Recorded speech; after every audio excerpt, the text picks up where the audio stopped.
Double cleansing এই কেসে অনেক ইম্পর্টেন্ট। অয়েলি স্কিন আমাদের দেশের যেমন ওয়েদার আর কি কম বেশি সবার ক্ষেত্রে দেখা যায়, আর স্কিন টাইপ যদি অয়েলি হয় সেই ক্ষেত্রে তো সেবাম প্রোডাকশন বেশি হয়ে ফেসটা আরও বেশি অয়েলি হয়ে থাকে।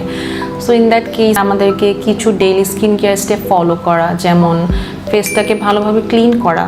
অ্যান্ড ডাবল ক্লিনজিং এই কেসে অনেক ইম্পর্টেন্ট। লাইক বাইরে থেকে যখন আমরা কাজ থেকে বাসায় ফিরি বা ফেসে অনেক মেকআপ থাকছে, ইন দ্যাট কেস হচ্ছে ডাবল ক্লিনজিং করাটা অনেক ইম্পর্টেন্ট।